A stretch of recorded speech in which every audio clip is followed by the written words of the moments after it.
improvement.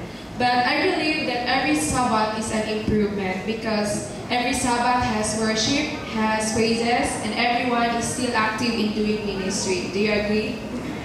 So our focus this morning is, as you can see on at the screen, it's focused on revitalizing the Sabbath school from the word revitalize. So what does it mean? According to dictionary, as what I researched, revitalize means to make someone or something active, health, or energetic again. So this church is established through unity or because there is unity in here. So revitalizing means we have to make it active again. So when there is a unity before, then let's do it again. Let's have a unity better than before today. So our Sabbath school is an instrument in God's hand. Next please. Why don't people come to Sabbath school? Maybe you may think that I not belong to that group, I'm ashamed to them, I'm just a visitor, I'm a stranger in this place. Maybe because dropping the mask,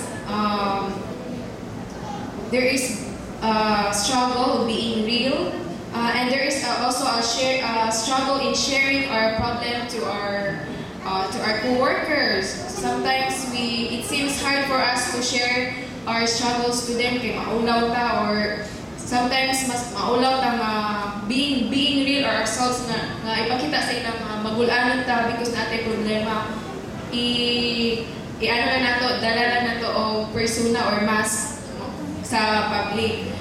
That's one of the that's one the cause of why not coming to Sabbath school. According to research, Sabbath school problems are there is a decline in Sabbath school attendance in many places. So it means attendance is decreasing. It was discovered that nearly 20% of those who have been Adventists from 4 to 10 years never studied their Sabbath school lesson. So not studying the Sabbath school lesson will makawala na to gana nga mo attend ang Sabbath school. So it is necessary for us to study our Sabbath school lesson nightly. The comparison between church enrollment and Sabbath school attendance shows a large number of missing members. So, example, atong church membership is 100 pero every Sabbath na ay 40. So, church membership is far different from church attendance. So, naagin na problema every churches. And also lastly, the majority of Sabbath school teachers have never had any training. Sabbath school teachers have no training in how to facilitate or to deal with his class. Next please. Facilitators function. So we know that Sabbath school has a class. So every class has a assigned teacher or facilitator. So what does the facilitator do? To guide discussion rather than teach. So we are not teachers, rather we are facilitators to guide the discussion, not to sermon to them or a shepherd. So the General Conference gave us 5 areas of focus in our Sabbath School program for us to revitalize our Sabbath School program. The first focus area is fellowship. So God created us to be social and to live with others. We are social being, right? So no man is an island. We cannot live by ourselves. We therefore need the support of others, especially in our walk with God. The Sabbath school are each week through small group provides an environment where we can seek the companionship of those who are of one like mind. So through small group, magda ta maka-express sa atong mga ideas na same man pud sa ilaan, then we can feel the belongingness. Fellowship, get together socially. So adult Sabbath school is usually in a small group or in a class format, so with an assigned teacher. And it offers a unique opportunity to close fellowship and lasting friendship. So, isa sa mga church nga akong nabisitahan is every class, na sila sponsor sa program sa Sabbath School program. Then, aside naabot sila kanang outreach sa other churches na mo-visit sila until na ma-rotate ang classes. Pero dili sila pwede tanan na mag-out para ay mabilin sa church.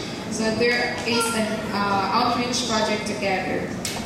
The next thing for areas of focus is the community outreach. The best way to carry out this Sabbath School is to appoint an event coordinator. The role of Sabbath School event coordinator is to plan activities to which members may invite their friends and neighbors. Some refer to this as friendship evangelism. So as what I mentioned a while ago, na friendship evangelism, not only na magstay within the church, but they will also go out for evangelism.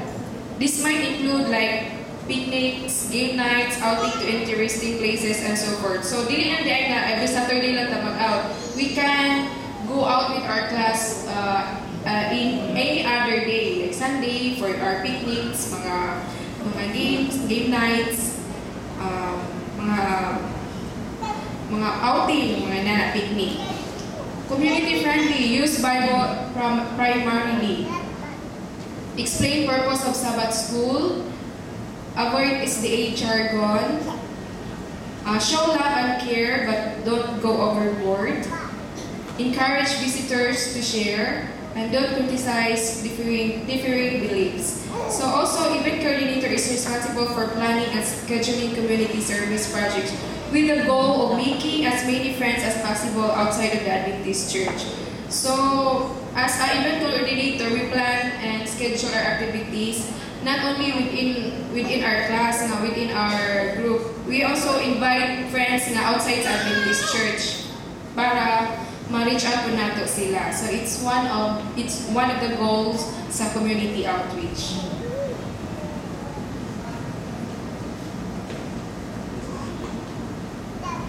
Then the third one is the Bible study. Our third focus of Sabbath School, Bible study. So, it sounds not easy, right? We have a lot of excuses. Di ko kabalo mag-Bible study, dili man mi layman, di man mi pastor. And we tend to excuse nga, we tend to share sa uban nga opinion-based lang discussion nga principle rather than with genuine digging into the word principle. Kaya tendency man po kung wala kita nag-study ng 4-year na theology, atong mga ideas, opinion mo na atong ma-share rather than ang true principle yun sa Word of God. Then, with method of study, use Bible rather than lesson book. No need to cover whole lesson. Bring out the key points. Practical rather than theoretical. So an effective teacher brings out the highlights of the week's study and offers each class members an opportunity for interaction by sharing their personal discoveries of the week's lesson points. So as a teacher, dili lang mo ang time tanan na mag-talk. You are not the judge on the stage, but you are the guide on the discussion. So take time to ng opportunity to offer sa iyong class members nga mag-interact sila and they will share their discoveries of the week lesson points. And you have to bring out the highlights of the week study. Dili mo isa-isa man kay dugay kay na mahuman. So just share the key points and the highlights of the study. The next objectives of Sabbath School is the world mission.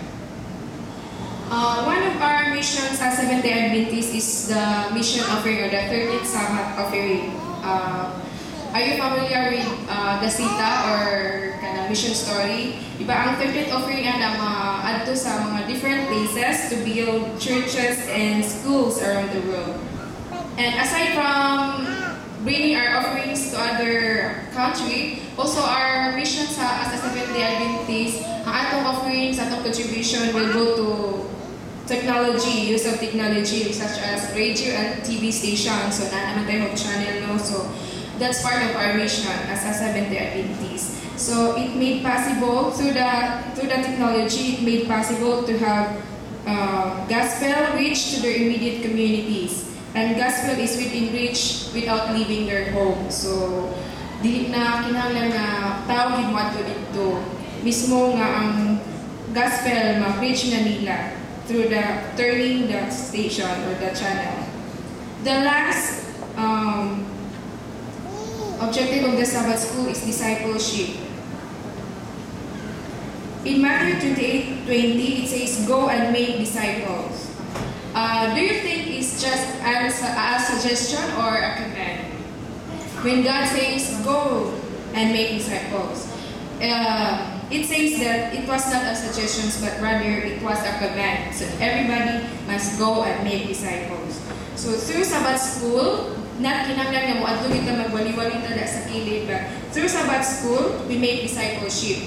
It provides awesome opportunity to become instrument of His grace by making disciples through mentoring new and younger members. So as an adult nga member na dili sa Sabbath school or sa Adventist, we have to mentor new and younger members. Through that, we can do discipleship in gospel ministry. In discipling people, we come alongside to demonstrate for our action, commitment, and excitement for Sabbath school. So, in discipling people, not only nga kinanggal mo tudluan na bukso ni mo makasabot siya, but we have to demonstrate through your actions, your commitment, and your excitement for Sabbath school.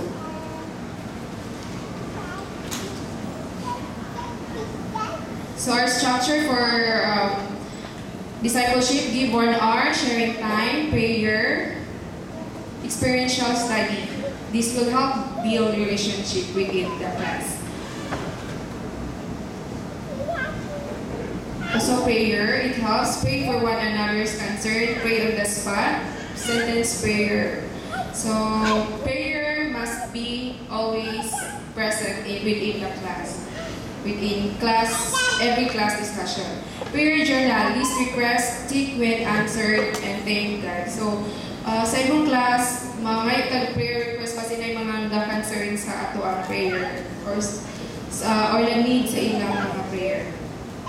God's great instrumentality. The Sabbath school, if rightly conducted, is one of God's great instrumentalities to bring souls to knowledge of the truth. So if we could apply all these things, we could bring more souls to the knowledge of the truth.